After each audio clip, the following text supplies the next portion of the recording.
Hi readers, welcome back to my channel, Lila Wanders and Reads, and today I am doing a book review on Coco Meller's Blue Sisters. I enjoyed this book so much that I wanted to do a standalone review of it, and I also have contemplated buying her debut novel, Cleopatra and Frankenstein. I looked at it yesterday at the bookstore, but didn't pick it up. Next time, maybe.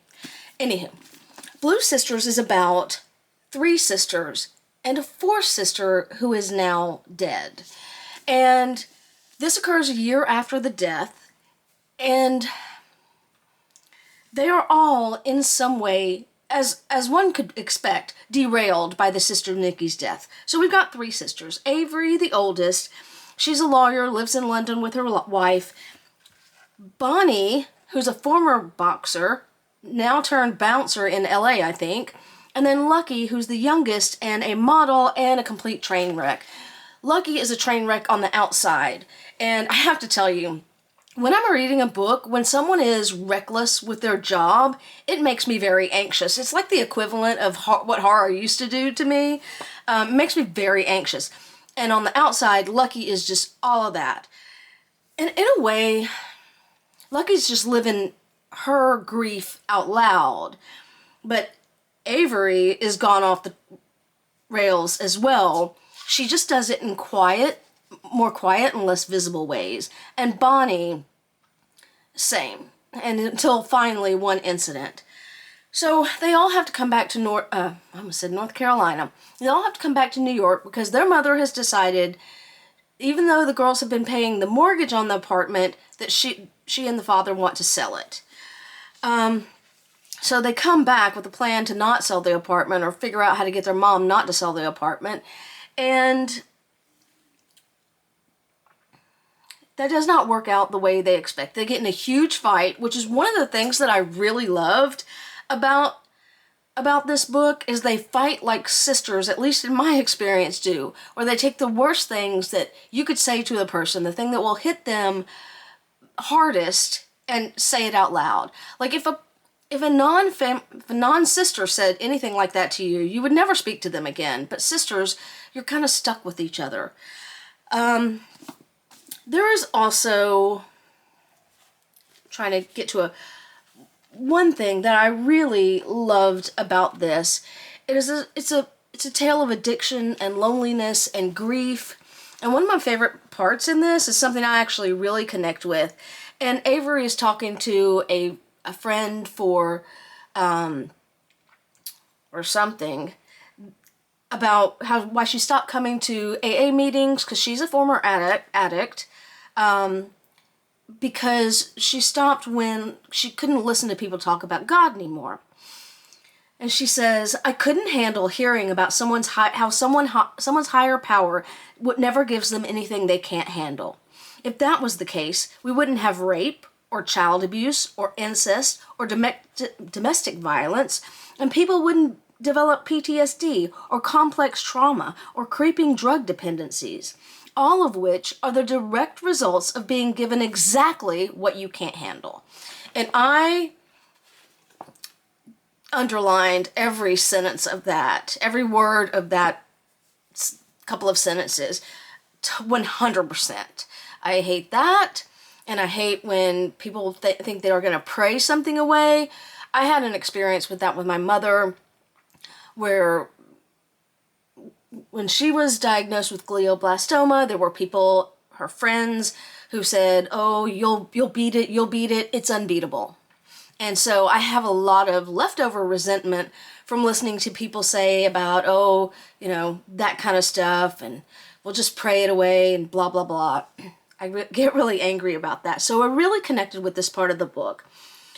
And there's another part that, it was during the big fight that the girls have, that I also really connected to. And so the sisters had parents that were kind of disconnected. Their father was an alcoholic, and their mother just lost interest in mothering. She was there, but Avery ended up having to do the heavy lifting. And in this fight, it actually reminds me something of my childhood, which I'll tell you after I read this quote. So they're fighting, and Avery says, everything I do is to protect you. I taught you all to swim. You know who taught me? No one. I had to pick myself up or I'd drown. I'm speaking both literally and metaphorically here. So here's what that reminded me of. There used to be a water park in West Monroe, Louisiana. I think it was Monroe, not West Monroe, called Critters Creek. I think they shut it down after some people drowned, but that may not be why. And when we were young, my sister and my cousins and I went to Critters Creek. And all the while we were getting there, my mom was like, make sure you take care of Alicia. Make sure you take care of Alicia. So we get there, we go down. All three of my cousins are around my sister. We go down the slide, holding her up. And I am barely keeping my head above water. Literally tapping my toe, jumping back up. I did not know how to swim that well. And finally someone noticed me, but that experience, that fight in the book and that comment about having to teach themselves is an older sister thing, I think. And it really just reminded me of that experience. There is also in this book a thing that I really appreciated, is kind of a redemption arc. Avery manages to kind of make amends or at least communicate with her mother, and I just had another thought. And even if they're not 100% better, there's some redemption. This book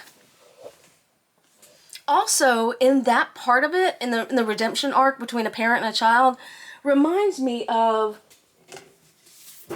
a little bit of Definitely Better Now by Ava Robinson, which didn't have sisters, but it did have a kind of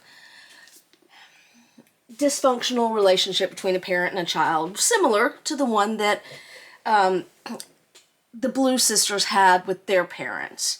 And not only did it have a redemption arc between Avery and her mom, but also all three of the sisters. And it ends on a very, in my opinion, happy note. Nothing's perfect, but it's definitely better now. See what I did there? Anywho, I absolutely love this book. Obviously, there are mixed emotions out on the internet about that, as there is with everything. But this is probably going up as one of my favorites of the year. Anywho, that is all I have to say right now. And that is it for my videos this week. I will see you next week for my weekend books. If you've stuck with me this long, first of all, thank you for watching. I'd love to hear from you down in the comments. And as always, thank you for sticking with me on my journey. Happy reading.